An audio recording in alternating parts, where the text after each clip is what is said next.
नमस्कार। आदर्श शिक्षक संस्थान की ऑनलाइन कक्षा में सभी भाई-बहनों का स्वागत, अभिनंदन। आज हम पढ़ने जा रहे हैं कक्षा नववीं का विषय है सामाजिक अध्ययन और सामाजिक अध्ययन का भाग है राजनीति विज्ञान। पिछले क्लास में हमने इस पहले अध्याय की शुरुआत की थी। आज हम इसी अध्याय को और आगे पढ़ेंगे। हमारा पहला अध्याय है लोकतंत्र क्या, लोकतंत्र क्यों। हमने ये पढ़ा था लोकतंत्र का क्या अर्थ होता है, लोकतंत्र की क्या परिभाषा होती है, लोकतंत्र के अलावा और कौन कौन से शासन होते हैं उनके बारे में पढ़ा था। तो हमने ये पढ़ा था कि लोकतंत्र का शाब्दिक अर्थ क्या होता है, लोगों का शासन। हमने ये भी पढ़ा था लोकतंत्र की क्या परिभाषा है। कई तरह के विद्वानों ने कई तरह की परिभाषाएं दी है, लेकिन जो सर्वश्रेष्ठ परिभाषा है वो अब्राहम लिंकन के द्वारा दी है, जो अमेरिका के राष्ट्रपति थे।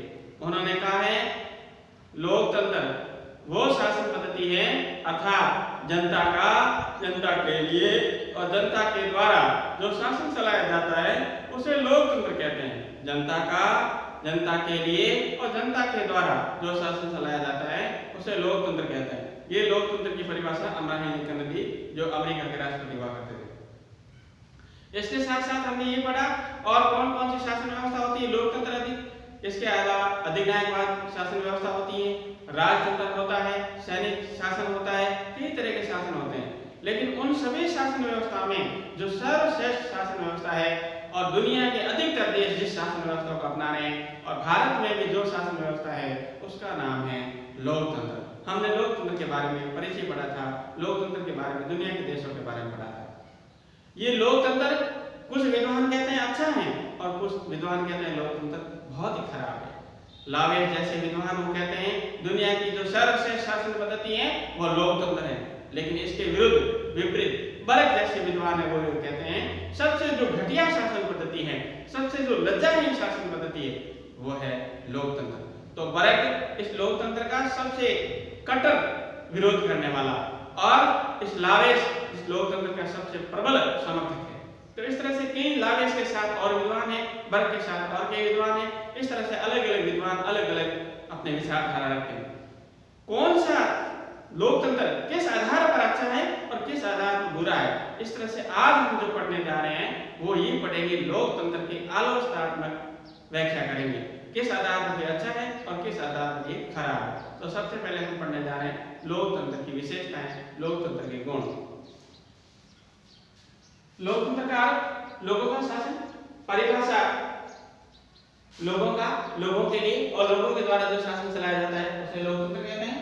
लोकतंत्र के गुण दोष में हम सबसे पहले बढ़ते हैं लोकतंत्र के पक्ष में तर्क अर्थात इसके गुण। जो इसके पक्ष में बात करते हैं उनके गुण बताते हैं और जो इसके विपक्ष में बात करते हैं उनके दोष बताते हैं। तो सबसे पहले हम गुणों के बारे में पढ़ लेते हैं। लोकतंत्र ही शासन का सबसे अच्छा स्वरूप है। ये विद्वान जो इसके पक्ष में बात करने वाले हैं वो कहते हैं जितनी भी शासन पद्धतियां हैं उसमें सबसे जो अच्छा सर्वश्रेष्ठ शासन पद्धति है वो लोकतंत्र है। उनका आधार क्या है?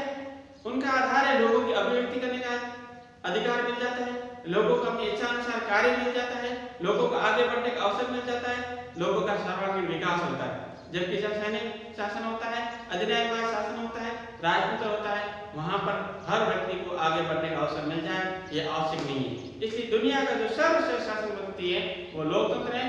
फ्रांस ने अपनाया, यूरोप के अन्य देशों ने अपनाया, विश्व के कई देशों ने अपनाया और भारत ने भी इस लोकतंत्र शासन पद्धति को अपनाया। तो कुछ विद्वान कहते हैं सबसे जो अच्छा और सर्वश्रेष्ठ शासन पद्धति है वो है लोकतंत्र। दूसरा है लोकतंत्र की निरंकुशता। लोकतंत्र निरंकुश नहीं हो सकता। हमने पढ़ा था फ्रांस की क्रांति, लुई सोले निरंकुश हो गया था। हमने रूस की क्रांति पढ़ी, फ्रांस की क्रांति पढ़ी, ऐसे कई राजाओं की क्रांति पढ़ी, राजाओं के शासनकाल की क्रांतियां पढ़ी, ऐसे कई देशों की क्रांतियां पढ़ी जिसमें शासक निरंकुश हो जाता था। निरंकुश का शाब्दिक अर्थ क्या होता है? यानी जिसके ऊपर किसी तरह का कोई अंकुश नहीं लगाया जा सके वो निरंकुश। तो राजा जिसके ऊपर किसी तरह का अंकुश नहीं होता था तो राजा निरंकुश हो जाता था, मनमानी करना शुरू कर देता था, अत्याचार करना शुरू कर देता था, जनता को कर लगा देता था। लेकिन लोकतंत्र निरंकुश नहीं हो सकता। लोकतंत्र निरंकुश क्यों नहीं हो सकता? क्योंकि लोकतंत्र में जो सरकार होती है वो जनता के द्वारा चुनी होती है। जनता के द्वारा चुने हुए प्रतिनिधि शासन चलाते हैं और वो निश्चित समय अवधि के लिए होते हैं। अगर वो सरकार, अगर वो प्रतिनिधि जनता के प्रति उत्तरदायी नहीं रहते हैं, जनता के प्रति जवाबदेही नहीं रहते हैं, जनता का विकास नहीं करते हैं, जनता का सर्वांगीण विकास में योगदान नहीं देते और जनता उनके कार्यों से खुश नहीं होती, ऐसी स्थिति में निश्चित समय अवधि के बाद में वो जनता जब पुनः चुनाव करती है, उस चुनाव में जो सत्ताधारी दल है उसको हटाकर दूसरे दल को भी सरकार बना सकती है। इसलिए उस सरकार में उस दल में हमेशा ये भय बना रहता है कि अगर जनता खुश नहीं हुई तो अगली बार हम चुनाव में नहीं जीत पाएंगे, अगली बार हम सरकार नहीं बना पाएंगे। इसलिए वो सबसे ज्यादा ये कोशिश करेगी कि जनता को किस तरह से खुश रखा जाए, जनता का किस तरह से विकास के कार्य किए जाए ताकि हम वापस पुनः चुनाव जीत सकें। इसलिए लोकतंत्र निरंकुश नहीं हो सकता, ये लोकतंत्र के पक्ष में कहने वाले व्यक्ति बात करते हैं। दूसरा है लोकतंत्र में मूल अधिकार होते हैं। जैसे हमारे भारतीय संविधान है, तो भारतीय संविधान के अनुसार ये लोकतंत्र हमारे मूल अधिकार है। मूल संविधान में 7 तरह के अधिकार थे, अभी वर्तमान 6 तरह के अधिकार है। समानता का अधिकार, स्वतंत्रता का अधिकार, शिक्षा संस्कृति का अधिकार, धर्म के प्रति अधिकार, संवैधानिक उपचार का अधिकार, इस तरह से मूल अधिकार दिए गए। तो जो व्यक्ति अपने जैसा चाहता है वैसा काम कर सकता है। शिक्षा के क्षेत्र में शिक्षा के क्षेत्र में, अपने धर्म को अपनाने के क्षेत्र में, भ्रमण करने के क्षेत्र में, कोई भी आजीविका के रूप में चलाने में, ये सभी मूल अधिकार दिए गए। लेकिन कहीं राजतंत्र हो, कहीं सैनिक तंत्र हो, तो ऐसे मूल अधिकार नहीं होते। यहाँ जिस तरह के मूल अधिकार उपलब्ध कराए जाते हैं वो केवल लोकतंत्र में होते हैं, दूसरे शासन पद्धति में ऐसा संभव नहीं है। और जिस व्यक्ति को मूल अधिकार उपलब्ध होते हैं वो अपना सर्वांगीण विकास आसानी से कर पाता है, और मूल अधिकार नहीं होते तो अपना विकास पूर्ण रूप से वो कर नहीं पाता है। इसलिए लोकतंत्र सर्वश्रेष्ठ है। उसके बाद में लोकतंत्र में मूल अधिकार होते हैं। अगला है लोकतंत्र विकास का आधार होता है। लोकतंत्र विकास का आधार होता है। लोकतंत्र विकास का क्यों आधार होता है? किसी भी व्यक्ति को किसी तरह का कोई भय नहीं होता है। कोई शक्तिशाली व्यक्ति है, कोई शक्तिशाली नेता है, कोई किसी का बिगाड़ नहीं सकता, क्योंकि अगर किसी व्यक्ति के हित का कुठाराघात होता है, उसको हित को लूटा जाता है, और उस व्यक्ति की सुरक्षा को खतरा होता है, ऐसी स्थिति में व्यक्ति न्यायालय में जाकर शरण ले सकता है। तो न्यायालय में शरण लेकर वो अपने आप की सुरक्षा कर सकता है। इसी तरह अपने इच्छा अनुसार कोई भी व्यवसाय कर सकता है, इच्छा अनुसार शिक्षा प्राप्त कर सकता है, इच्छा अनुसार कार्य कर सकता है, वो राजनीति में भाग ले सकता है, चुनाव में भाग ले सकता है, मतदान कर सकता है। इस तरह से यहाँ पर जो शांति होती है, किसी तरह का कोई ऐसा नहीं होता है, क्योंकि सभी बराबर होते हैं और सभी को चुनाव में भाग लेने का अधिकार होता है, मतदान करने का अधिकार होता है, सरकार में शामिल होने का अधिकार होता है, सरकार चलाने का अधिकार होता है। तो यहाँ पर सभी समान रूप से होते हैं, तो समानता यहाँ क्या होता है? विकास होता है। और जहाँ पर स्थायित्व नहीं होता है, जहाँ पर ये लगता है कि सैनिकवाद है, कभी भी युद्ध होता है, कभी भी लुटेरे आकर लूट लेंगे, ऐसी स्थिति में जब शांति नहीं होगी, जहाँ पर व्यवस्था नहीं होगी, तो वहाँ पर कोई विकास करना पसंद नहीं करेगा, कोई भी उद्योगपति उद्योग लगाना पसंद नहीं करेगा, कोई भी दुकानदार व्यापार करना पसंद नहीं करेगा, तो वहाँ पर विकास नहीं होगा। इसलिए जहाँ लोकतंत्र होगा वहाँ शांति और व्यवस्था बनी रहेगी, तो ऐसी स्थिति में हमारे देश का विकास होगा, और जिस देश का विकास होगा वो देश आगे बढ़ेगा। इसलिए लोकतंत्र वहाँ की सर्वश्रेष्ठ शासन पद्धति होगी, तो ऐसा संभव होगा। तो ये तो हमारे लोकतंत्र के पक्ष में तर्क देने वाले लावेश होगा। दूसरे कुछ ऐसे विद्वान है भारत जैसे, वो कहते हैं लोकतंत्र अच्छा नहीं है, लोकतंत्र दुनिया की सर्वश्रेष्ठ शासन पद्धति नहीं है, दुनिया की सबसे घटिया और लज्जाहीन शासन पद्धति है। ऐसे भारत वालों के कुछ साथी कहते हैं। वो किस आधार पर ये कहते हैं वो हम पढ़ने का प्रयास करते हैं। पहला है लोकतंत्र विपरीत, पहला शासन में अस्थिरता। लोकतंत्र को अच्छा नहीं बताने वाले विद्वान ये कहते हैं शासन में अस्थिरता रहती है। जैसे सरकार बदलती है उनके नियम बदल जाते हैं, उनकी योजनाएं बदल जाती है, उनके कार्य रूप बदल जाता है। पहले वाली योजना थी उसको बंद कर दी जाती है दूसरी योजना से। इस तरह शासन में अस्थिरता रहती है। जैसे चुनाव नजदीक आते हैं लोगों में रहता है कि अब नई सरकार आएगी, वापस ये आएगी, दूसरी आएगी, पता नहीं कौन सी आएगी, तो योजनाएं चलाएगी, उसका लाभ ले पाएंगे न ले पाएंगे। इस तरह के शासन की अस्थिरता रहती है कि हर बार निश्चित समय अवधि के बाद चुनाव होते हैं और चुनाव के बाद में सरकार वो आए या दूसरी आए, ये कुछ निश्चित नहीं होता है। तो ऐसी स्थिति में लोकतंत्र में शासन अस्थिर रहता है, बार बार शासन बदलता रहता है, और बार बार शासन बदलने की वजह से उनकी नीतियां और जो योजनाएं हैं वो भी बदलती रहती है, जिसका प्रभाव जनता पर पड़ता है। तो वर्ग कहता है या अन्य विद्वान कहते हैं कि लोकतंत्र में अस्थिरता रहती है। दूसरा है भ्रष्टाचार को बढ़ावा। जहाँ लोकतंत्र होता है उस लोकतंत्र के दौरान जो राजनेता लोग होते हैं, जो सरकार में लिप्त लोग होते हैं, वे लोग क्या करते हैं, वे अपने परिवार को या अपने सहयोगियों को फायदा देने के लिए नियमों में परिवर्तन कर देते हैं और भ्रष्टाचार अपनाने लगते हैं, रिश्वतखोरी हो जाती है, कई तरह के ऐसे हथकंडे अपनाए जाते हैं जिसमें अपने परिवार का, अपने सहयोगियों का भला कर सके, विकास करे। कोई सरकारी नौकरी हो या किसी को किसी तरह की एजेंसी देनी हो, या किसी तरह का कोई फायदा पहुंचाना हो, इस तरह से जो सरकार में लोग शामिल होते हैं वो अपने लोगों को बहुत सारा फायदा पहुंचा देते हैं, चाहे किसी तरह से पहुंचा, लेकिन आम व्यक्ति को ये फायदा नहीं मिलता। ऐसी स्थिति में भ्रष्टाचार बढ़ जाता है, रिश्वतखोरी बढ़ जाती है, सिफारिश बढ़ जाती है, लाल फीताशाही बढ़ जाती है।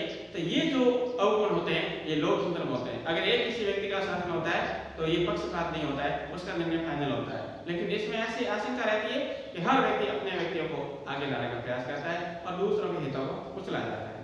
तो ये लोकतंत्र के विपक्ष में तर्क है। उसके बाद में निर्णय में देखें, किसी एक व्यक्ति का शासन होता है राजतंत्र का, तो राजा ने जो निर्णय लिया अंतिम होता है, जो विवेक से निर्णय लिया वो फाइनल होता है। लेकिन यहाँ अगर कोई निर्णय लेना है तो ऐसी स्थिति में बैठक बुलाई जाएगी, मंत्रिमंडल की बैठक होगी, फिर केंद्र में संसद में चर्चा होगी, राज्य में है तो विधानमंडल में चर्चा होगी, मंत्रिमंडल की बैठक होगी, फिर मुख्यमंत्री या प्रधानमंत्री निर्णय लेगा, तब तक समय लग जाएगा। अगर कोई महामारी आ गई है, आपदा जैसी स्थिति है, या बाहरी कोई आक्रमण हो गया है, अंदर कोई ऐसी गृह युद्ध हो गया है, तो ऐसी स्थिति में निर्णय तुरंत नहीं लिया जाता, और निर्णय तुरंत नहीं लिया जाता है, ऐसी स्थिति में आपदा और बढ़ जाती है, जिसको फिर नियंत्रण करना भी मुश्किल हो जाता है। तो लोकतंत्र में निर्णय कोई एक व्यक्ति नहीं ले पाता है, और निर्णय लेने के लिए बैठकें होती है और मंत्रिमंडल की चर्चाएं होती है। इस तरह से निर्णय लेने में बहुत समय लग जाता है, और निर्णय लेने में समय लगने की वजह से ये लोकतंत्र हमारे हित में नहीं होता है। जैसे अभी विद्यालय खोलने की चर्चा हो रही है, तो कुछ को कह रहे हैं खोलेंगे, कुछ कह रहे हैं नहीं खोलेंगे, उसके लिए बैठक बुलाई जा रही है, और बैठक में सर्वसम्मति निर्णय होगा वो मान्य होगा। इस तरह से निर्णय लेने में भी देरी होती है, खोलना है या नहीं खोलना है इसके बारे में भी निर्णय समय पर नहीं आता है। तो ये लोकतंत्र की कमी है, ये कमजोरी है कि निर्णय लेने में देरी होती है। अगला है गलत निर्णय। कभी कभी सरकार या राजनेता या उच्च वर्गों उच्च पदों पर बैठे हुए मंत्री वो कभी कभी अपने हित प्राप्ति के लिए गलत निर्णय भी ले लेते हैं। ऐसी स्थिति में जो आम व्यक्ति होता है उनके हितों का कुठाराघात हो जाता है। तो ये भी आम लोगों का विकास हो ऐसा संभव नहीं है, ये लोकतंत्र में ये बहुत बड़ी कमी है। उसके बाद आर्थिक बोझ, बार बार चुनाव करवाए जाते हैं, और कभी कभी तो 5 साल के लिए समय अवधि के लिए चुनाव होता है। तो 5 साल की समय अवधि के चुनाव होता है, उससे पहले कभी कभी चुनाव में जो राजनीतिक दल होती है उनकी सरकार गिर जाती है, और जब सरकार गिर जाती है तो मध्यावधि अवकाश कराने पड़ते हैं।